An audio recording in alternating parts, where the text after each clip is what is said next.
Well, here we go.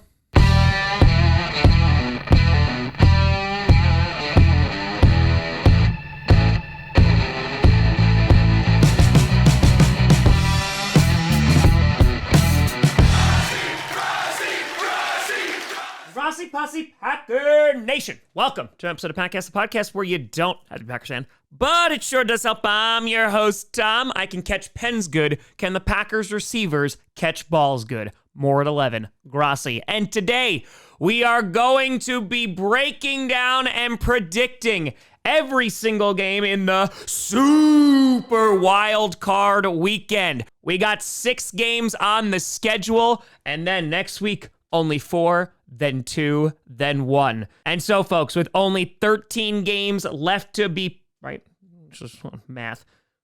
1, 2, 3, 4, 5, 6. And so with only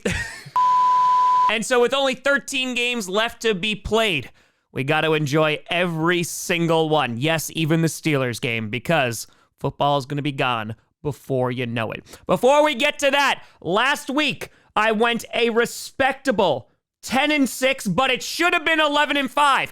On the predictions, I picked the Seahawks to win because Jimmy Garoppolo was starting with the Rams. The Seahawks did win, but I accidentally misclicked, and so I should be 11-5, and so I'm giving myself that record because who's gonna stop me? I finished the year 184-88. Not too bad, not too solid. I also want to do a big shout out and thank you to everybody who participated in the Pickem League this year. We had over 27,000 people on that ESPN Pickem League. Of course, it's free, just like everything with this show, and thank you so much for participating. And to break it down at the end of the year, the people sitting at the top of the Pickem League, we got not a delusional Cowboys fan with a 204-67 record. Very, very well earned, and a huge congratulations to you. You also had JW Chan and Aiden Moe with a 204-68 record. So a huge shout out and thank you to all 3 of you for crushing it this year, leading the Pickem League. I also got a lot of requests to start a playoff bracket Pickem League because ESPN is running that as well. That is completely free. That is in the description. So if you want to fill out a bracket, you can, and join along for the fun. And so, with all that being said, let's get to those predictions. Starting off with our first Saturday game, you got the LA Chargers taking on the Houston Texans. The Chargers, what a season they have had. Not only do they clinch a playoff spot their first year under Harbaugh, their defense has been absolutely phenomenal. They have the #1 ranked defense in terms of points allowed per game. Their offense with J.K. Dobbins moving along, Justin Herbert having a nice season, regardless of the weapons he does or does not have. Ladd McConkey has had a breakout year. And for the Chargers, they are playing with house money. And considering they are going to be favored to beat the Texans in this game, you just have to love the outlook of the Chargers right now. I said this on Power Rankings yesterday, but I would not be surprised within 2 to 3 seasons that the Chargers, if they nail the draft and free agency, that they will be contending for a Super Bowl title. But they're going to be taking on the Houston Texans, who were able to get a win last week. Dameon Pierce looked really good. The defense has been consistent. But for the Texans, it's been a little bit of a disappointing season. Obviously, expectations were sky high after C.J. Stroud's amazing rookie year last season. They were able to win a playoff game. And unfortunately, this year, even though they went out and got Stephon Diggs and Joe Mixon, who has been a great addition to this Texans team, unfortunately, lots of injuries have occurred. The offensive line play has not been good. Bobby Slowick is getting head coaching opportunities, which I think a lot of Texans fans were like, go, Bobby. No, it's okay. Yep, okay, goodbye now. I don't think they would mind that whatsoever. And while the Texans were able to win the AFC South once again, it just feels like there's not a ton of momentum behind this Houston team. And I know that offense definitely can be firing on all cylinders, but it just seems like with their current personnel and everybody who's healthy, it is going to be tough. And I think it's going to be a tough matchup going up against the Chargers because, as I mentioned before, it is all about that defense. And while the Texans defense hasn't been too bad at all this year, as they are ranked the 11th best rushing defense and the 6th best passing defense in the NFL, they are going to have their hands full trying to move the ball against this Chargers defense. Like I mentioned before, they are the best in the NFL in terms of points per game allowed. And so if the Chargers are able to establish that run game with J.K. Dobbins back, which thank God for LA, he is back, the Chargers, they should be feeling pretty good about this game. Do you think that old slowpoke Texas is gonna...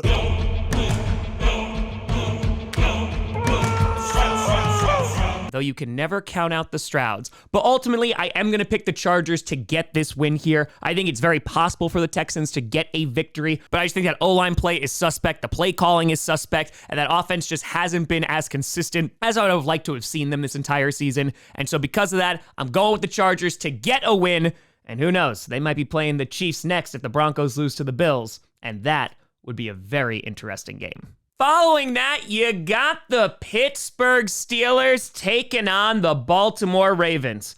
Oh, Steelers fans, it has been a rough month. A 4-game losing streak heading into the postseason is never a good thing. Yes, you clinched the playoffs, but you lost the division to the Ravens. You're now taking on the Ravens in an AFC North divisional matchup, and it is going to be challenging to win this game. And I get it. There's a lot of reasons to be frustrated right now if you are a Steelers fan. I think looking at this gauntlet of games that they had that last 7 to 9 games was going to be tough even before the season began. However, there was a lot of momentum with the Steelers clinching a playoff spot, looking pretty good, that maybe they can win their division, and who knows, maybe this is a different team this year than the ones that have been one and done in the playoffs. Unfortunately, these last 4 games, it has been tough times, whether it's George Pickens not being able to catch the ball, or the secondary being banged up, or the offense just not performing as it should. And Steelers fans, I don't think they're too happy realizing that they got duped by Russell Wilson.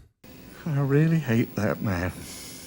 Then again, the Broncos are paying for Russell Wilson to be on the Steelers, so who really got duped? But ultimately for the Steelers, I don't think there's a ton of momentum heading into this game. But I mentioned this on Power Rankings yesterday. Considering this is an AFC North divisional matchup, you never know. And the Steelers, we know, can BS their way to a victory. The last time that they won against the Ravens earlier this season, they were able to contain Derrick Henry and hold him under 70 yards, and Lamar Jackson did not have a great game. This past game where they lost against the Ravens, you had Derrick Henry have over 160 yards, and Lamar Jackson threw for 3 touchdowns on them. So which defense are we going to see from the Pittsburgh Steelers come Saturday? The Ravens, they have a ton of momentum heading into this game. Lamar Jackson is playing like an MVP. Derrick Henry is running the ball well, and I've been waiting for Keaton Mitchell to come back and look as amazing as he could because, man, when that guy is at his best, he is a fun running back to watch. And taking a look at the defense, yes, the secondary does leave a bunch to be desired. Humphrey is having a phenomenal year, and their run defense is pretty damn good for Baltimore. And ultimately, this is the Ravens' game to lose. I think there will be some trepidation and fear on behalf of some Ravens fans because, again, it's a division rival, and it is the Steelers who have had their number up until the Ravens just won their last matchup. And so, all that being said, I am going to pick the Ravens to get the win here. I would not be surprised if this was a close game and came down to some BS. And who knows, maybe it's going to come down to Justin Tucker versus Boswell, which would be real interesting. But ultimately, I think Baltimore gets it done. They're peaking right now as they head into the postseason. Now, they just got to take care of the Steelers. Then you got the Denver Broncos taking on the Buffalo Bills.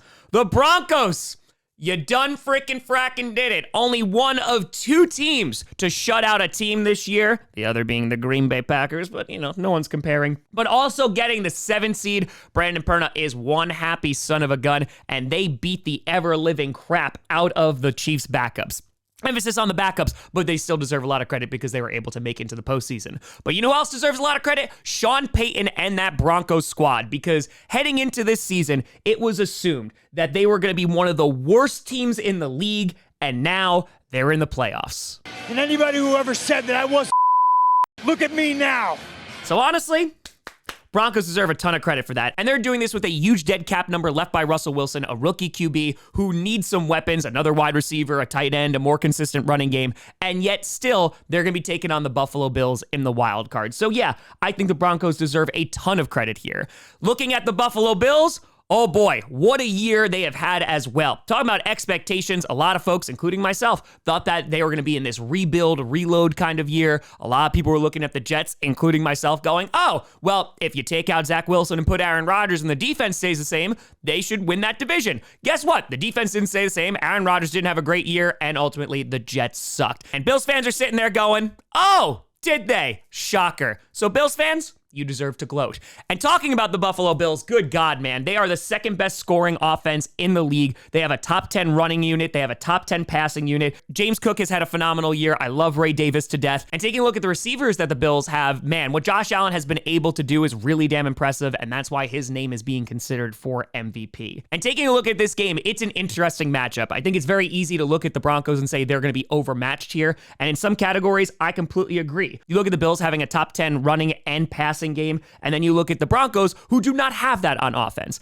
However, they have a really good run defense. They have the third best run defense in the league, and so if they're able to contain James Cook, they're going to have to rely on Josh Allen to beat them. The problem is, Josh Allen can definitely do that. With the 19th ranked pass defense of the Broncos, I think it's going to be tough to contain Josh Allen and stop whatever the hell he is trying to do, because as we know, Josh Allen has done amazing things this season. And ultimately, being played in Buffalo, I think this is going to be an uphill battle for the Broncos. I think this would be the biggest upset of the week if the Broncos were able to pull this off. And I think the only real shot that they're going to have is if Bo Nix throws the ball on this Bills secondary, which I think is going to be challenging because, again, I don't think that offense has really seen its full potential. They definitely need some more personnel. So ultimately, I am going to go with the Bills to get the big win at home. They will then host a divisional game next week against the potential frickin' Ravens, which would be an absolute masterpiece.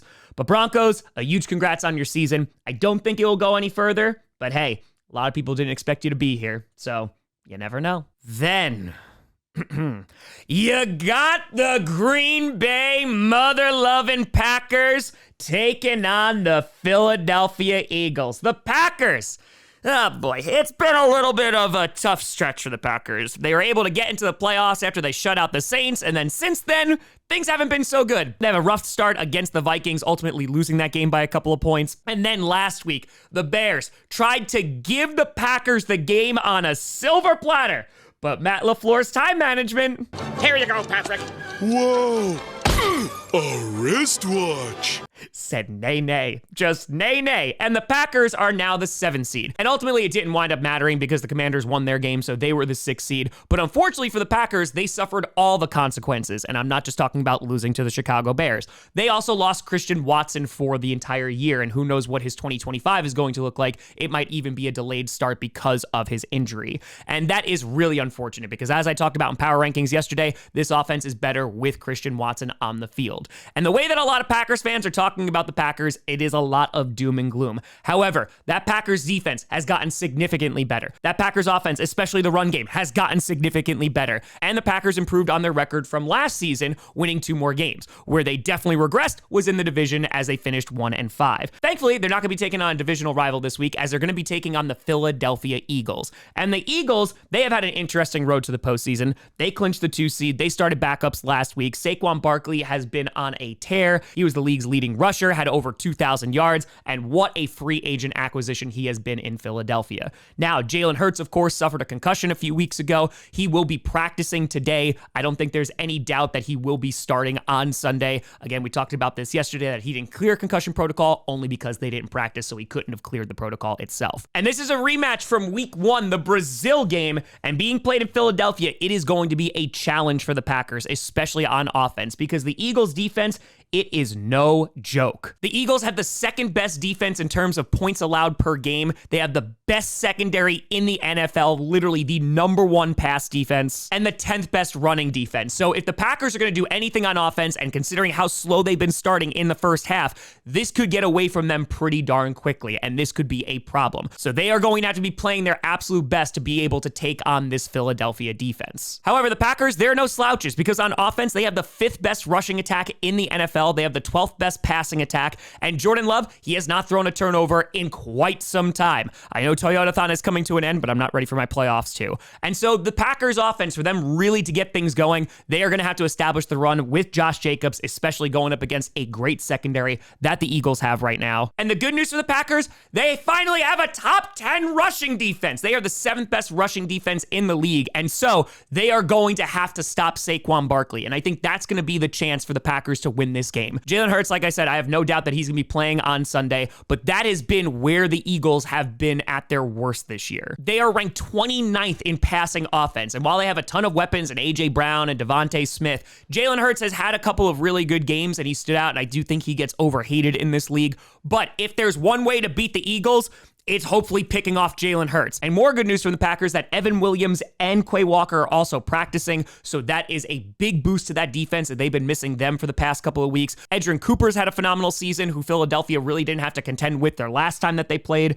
And so, yes, this is going to be a very difficult game for the Packers to win. They're going to have to stop Saquon Barkley, they're going to have to force Jalen Hurts to throw the ball, and hopefully be able to stop their receivers, which the Packers and their secondary, they have not been able to do, especially pass rush getting after opposing quarterbacks. That has not been very good this year. And so, the Eagles are favored in this game. They should be favored in this game. And ultimately, I just got to be realistic and pick the Green Bay mother-loving Packers to win. Is it going to be difficult? Yes, but there is a path to victory. Stop Saquon Barkley, easier said than done, and have a freaking fracking quick start on offense. For the Packers, I think expectations are super duper low. They're the 7th seed once again. They shocked an NFC East team last year. Maybe they can get it done again. I'm going with the Packers to win, because otherwise, what the hell is the point? Then, one of the most intriguing games of the weekend, you got a Sunday night football matchup between the Washington Commanders and the Tampa Bay Buccaneers. The Commanders, whew,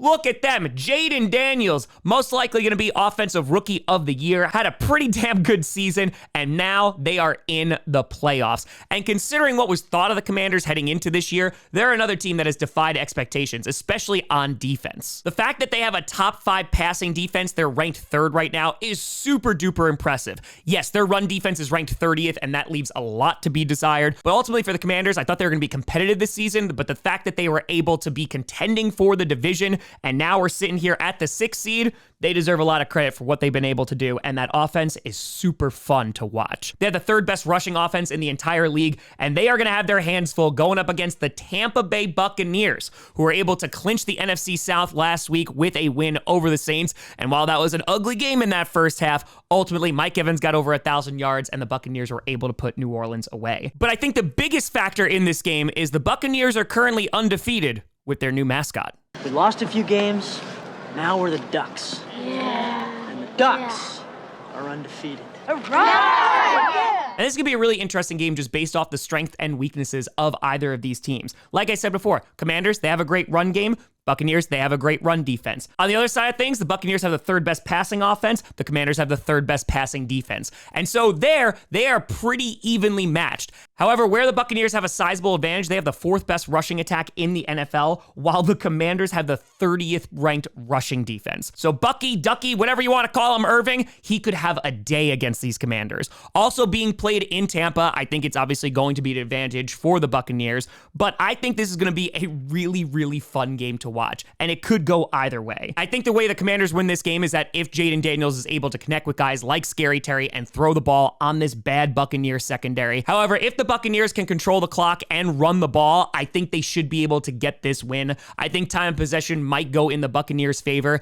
and as long as there's no shenanigans where they just decide not to show up in the first half, I think the Buccaneers do get this win in a highly contested matchup. Commanders, you've had a phenomenal season, and I would not be surprised if you get a win against the Buccaneers, but for right now, I'm firing the cannons. Quack, quack, quack, quack. And finally, on Monday Night Football, the final Monday night game of the year, you got the purple incarnation of Satan, the Minnesota Vikings, taking on the LA Rams. The Vikings, oh boy, they kept it close for a while against the Lions, and then the Lions just ran away with that game. The red zone offense just was so ineffective. And now for the Vikings, they only have 2 losses this season. One was against the Lions, and then they lost to the Rams in back-to-back weeks, and they just lost to the Lions last week. No, we're standing right here.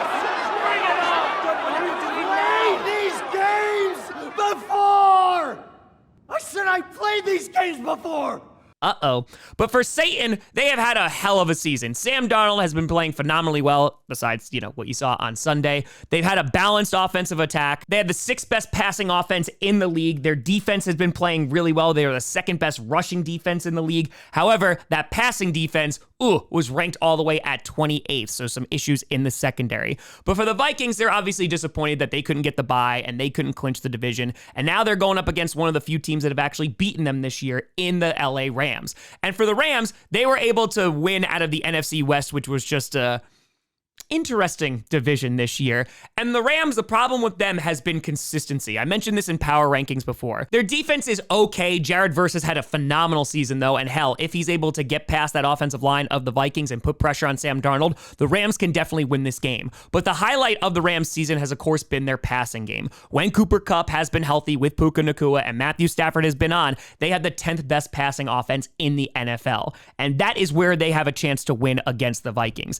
If Stafford is on one, if the protection is good, and they're able to get to Kupp and Nacua, they can definitely win this game, as they did in their previous matchup. For the Vikings, I think they're going to be favored in this game just because overall they have a better squad. They have a top 20 rushing unit, a top 10 passing unit, and if they are able to play their kind of game and have a balanced attack, I think the Rams are going to have a really tough time winning this game. Running the ball for the Rams, which is not their strong suit, is going to be very difficult against the Vikings, though Jahmyr Gibbs seemed like he had no problems on Sunday. And ultimately, this game, I think, is the Vikings to lose. Again, the path to victory for the Rams, they have to throw the fracking ball and do what they do best, and especially against this bad secondary. But I am going to pick Satan to get the win here. I think the Vikings are just a better overall team. I think if the Vikings are able to get pressure on Stafford, we know Brian Flores loves to blitz, they should be able to win this game ultimately. So I'm going to go with the Vikings to get the big win here, defeating the Rams. But if Stafford wins, I will laugh hysterically. But let me know what you think down in the comments below. Who do you got winning and losing this week? A reminder, you can sign up for free for the playoff bracket down below. It will be in the description, but let me know. You know, I saw me at TomGrossiComedy.com or at TomGrossiComedy, all social media, see down below. A big shout and thank you to all the patrons and YouTube members for supporting this channel. And thank you so much for watching. We are on the road to 1 million subscribers. There are never any sponsors on this show. The show is frickin' frackin' free. Let's go get that gold play button before I got to move out of this house. I appreciate the hell out of you. Playoffs are here, folks. Buckle up. There's not a lot of football left. Thank you so much for watching. I'm Tom Grossi. And as always, go Pack Go.